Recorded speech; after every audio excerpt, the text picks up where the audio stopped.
पीएमच्या इथं आहे, यांचं मॅटर सिरियस आहे म्हणून स्वतः साहेब तिथं गेले. सकाळपासून तुम्हाला आम्ही काय सांगतोय, पहिले पीएम करा, त्याच्यानंतर आम्ही एफआयआर दाखल.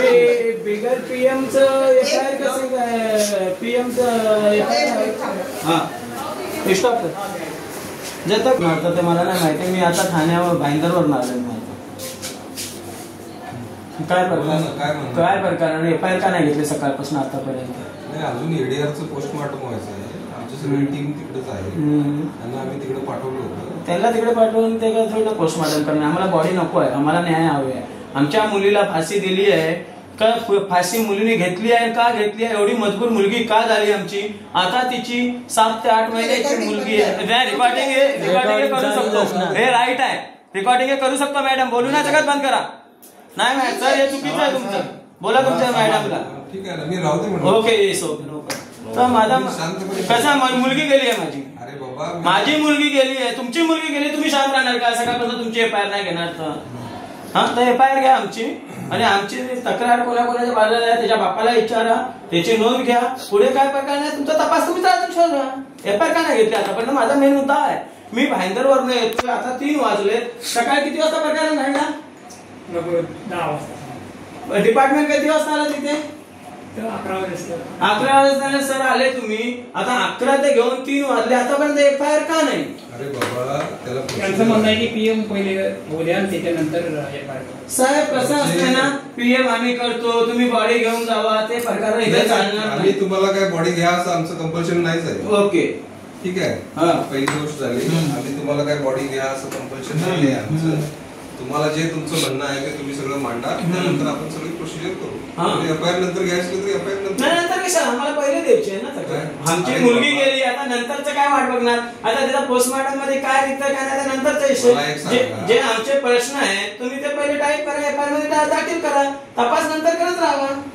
माझं एक मी काय सांगतो, हुंडा आमचे 3-4 ऑफिसर मी स्वतः सगळे स्पॉट वरती गेलो होतो. एसीपी साहेब स्वतः आले होते. स्पॉट वरून सगळी टीम गेलेली आहे हॉस्पिटलला. आमचं इन कॅमेरा पीएम असते, तिथे 2 पंच आम्ही बोलवलेले आहेत, सगळा स्टाफ आमचा बोलवलेला आहे, फॉरेन्सिकची व्हॅन बोलवलेली आहे. तिथले प्रोसिजर तिथे पूर्ण झाल्यानंतर तिथे स्टेटमेंट आम्ही घेतो. त्या स्टेटमेंटमध्ये तुमचं जे काय म्हणणं आहे ते तिथं मांडा. ते मांडल्यानंतर आम्ही तिथे त्याच्यावरती एफआयआर रजिस्टर करणार. आम्ही तिथे कशाला, आम्ही इथे मांडतो. तुम्ही स्टेटमेंट घ्या आणि एफआयआर घ्यायचे, नंतर ते एड करा. काय मृत्यूचं कारण काय आहे आपल्याला ते पहिला समजलं पाहिजे. आता काय यांना एक मिनिट बोला. तिने स्वतः गळफास लावून घेतला का तिला कोणी लावला हे कॉज ऑफ डेथ मध्ये आपल्याला समजेल. तुम्ही द्याल तक्रार, ऐका 2 मिनिट ऐका.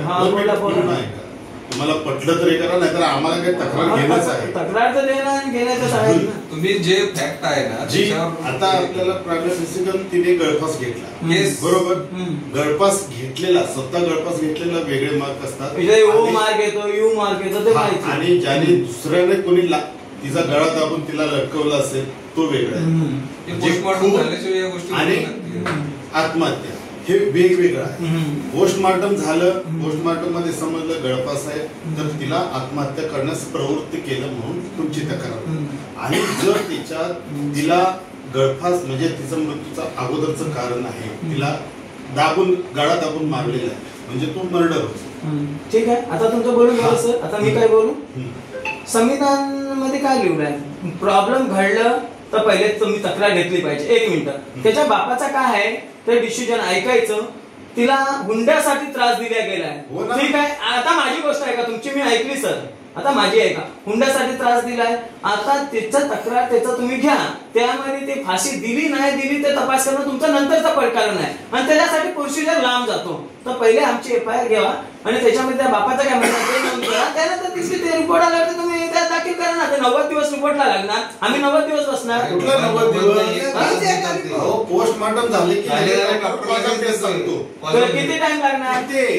हे लोक गेले मॅडम बोलताय तेच पोस्टमॉर्टम, डॉक्टर तिथे पोस्टमॉर्टम करणार, त्याच्यानंतर लागलीच ते कॉज ऑफ डेथ देतात की हा मृत्यू जो आहे गळफासाने झालाय का, तिला दाबून मारलेला आहे, हे त्याच्यामध्ये लगेच पोस्टमॉर्टम झाले की 5 मिनिटात आमची मुलगी मनाने का मरेन सासरवाडीमध्ये? आणि तिला मनाने मरायचंच असलं, सासरचा त्रास मनाने नसेल, नाही मी बोललो, मनाने नाही.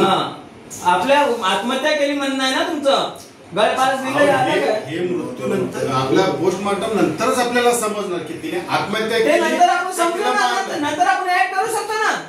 आता असा काही प्रकार नाही का, आता माझा ऍक्सिडेंट झाला, मी आज नाही मेलो, 2 दिवसांनी मेलो, तर त्याच्यावरती नंतर आपण ते ऍड करतो का नाही? आज मला कोणी चाकू मारला, त्याला अपघाताचं कारण हे आपल्याला दिसतंय, पण ही आतमध्ये होती, हिने गळफास घेतलेला आहे. आमचं म्हणायचं उद्देश काय की 302 आहे का तिने स्वतःहून आत्महत्या केली? स्वतःहून आत्महत्या का केली की ह्यानी सासरच्याने तिचा छळ केला, त्या छळाला कंटाळून. तुम्ही ती तक्रार पहिले घ्या, नंतर ते येईल तेव्हा तुम्ही ऍड करा. ठीक आहे, 306 प्रमाणे स्टेटमेंट घेऊन टाका. जाऊ तुमचं द्या स्टेटमेंट. ठीक आहे, जाऊ रेस्ट. ओके.